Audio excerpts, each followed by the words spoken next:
So, Cincinnati recently went ahead and made a pair of executive hires in Brian Sells and Lacey Eckert. Big thing about this, guys. Let's go ahead and talk about this. The Bengals recently hired a pair of names at the executive level, including the creation of a brand new role. Sports Business Journal reports a promotion for Brian Sells to the newly created position of Chief Business Officer. Sells has been with the team for decades and just served 7 years as the Chief Marketing Officer. In this role, Sells oversees new business opportunities, stadium projects, and events. He's also dealing with a government affairs and community relations. Now, here's why this is huge. First off, we've talked about recently about the idea that Cincinnati might either build a new stadium or do $694 million worth of renovations to their current stadium. There was reports that and rumors that they might end up putting a roof on top of Paycor Stadium. This way they can actually have more events, non-sporting events like concerts and other things that would bring, the city more revenue. So there's a lot of ideas, a lot of things being talked about, and I feel like right now everyone is split.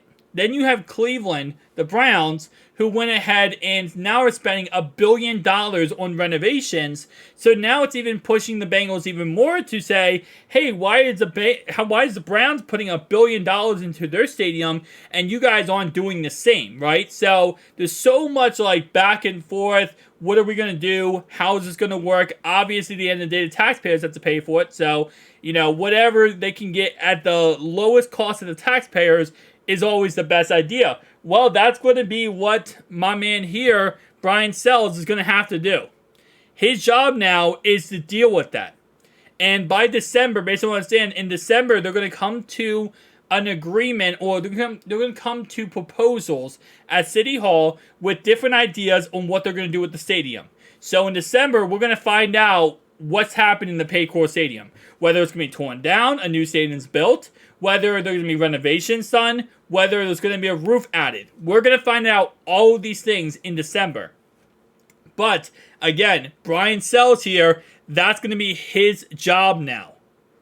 His job is going to be working about all of that and worrying about all of that, setting up events, setting up concerts, setting up, different things that are going to make Paycor Stadium as much money back as possible, especially with, again, they do, let's say this, hypothetically speaking, they do the $693 million worth of renovations.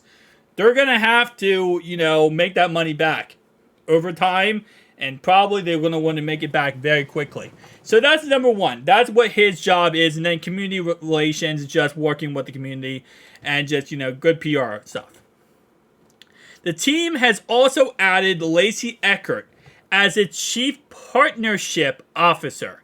Eckert most recently was a Vice President of Global Partnership Development at BSE Global, which is a company behind the Brooklyn Nets NBA franchise. She's another added voice to aid sponsorship growth and in-stadium sales. The pair of moves marks another example of the Bengals pulling out every financial stop in the Joe Burrow era, all while Duke Tobin and co-work on a long-term extension with the quarterback. Which, of course, yes, obviously, they're trying to get this contract done with Joe Burrow, and they will get it done. At the end of the day, there is no bad relations here. There's no toxic relationship going on. This is just business back and forth, and eventually get the contract done. But on another note, though, this is actually a huge W for Cincinnati, especially because, again, like I said before, so her role now is to really just make sure, you sell the Bengals as much as humanly possible, right?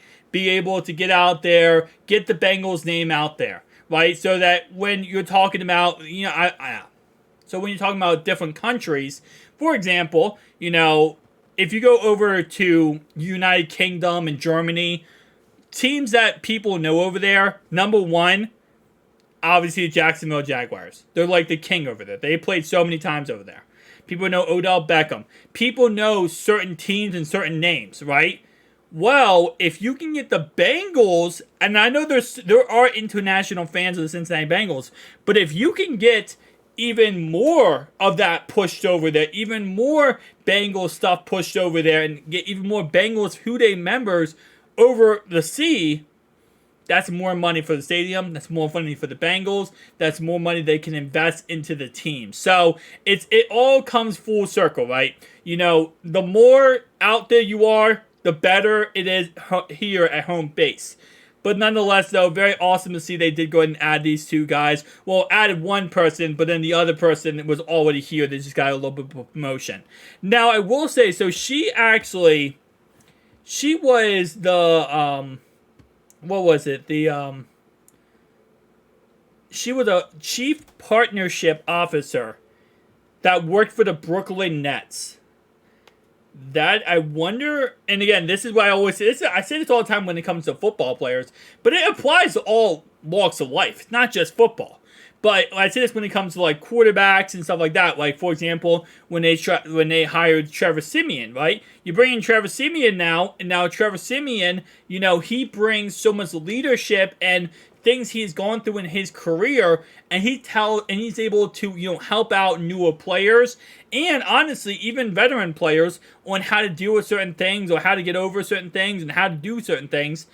And that's amazing, right? That's why we love to have veterans come in here and kind of be like almost like coaches / players. She has probably a lot of knowledge on how certain things in the industry works business-wise. And again, she's coming from a different sport with basketball. She brings a whole new perspective in from the basketball industry that could help out the Bengals immensely even more. You know, it's not always that you want to have, you know, just your like group of people that you had your whole entire like franchise with, right? Obviously, everyone in the Bengals franchise, we love all those guys. But it's nice sometimes to get a different perspective, maybe from a different industry, that comes in and also gives their ideas. And exactly what, you know, Duke Tobin said, and Zach Taylor even said it too, where it's like, to only have one idea and roll with your idea, you don't want that. And Zach even went on about how, you know, if everyone agrees on one idea, you're not going to move forward with that. If one person pitches an idea and everyone goes, oh yeah, that's a great idea, we love that idea, that's a great idea, we should go with that, you don't move forward. You're not successful that way. How you become successful is everyone gives their own separate ideas, right? Everyone says, oh, I feel like we should do this, this, and this. Someone else says this and this. Someone else says this and this. And then what you do is you take all those ideas, put them all together, and create the best solution possible. That's how you become successful, and that is what they're doing by adding her to this, because Lacey now gives a different, you know, outlook on everything, which I definitely do love. With that being said, guys, tell me down below your thoughts and opinions. I'll see you guys in the next one. Peace.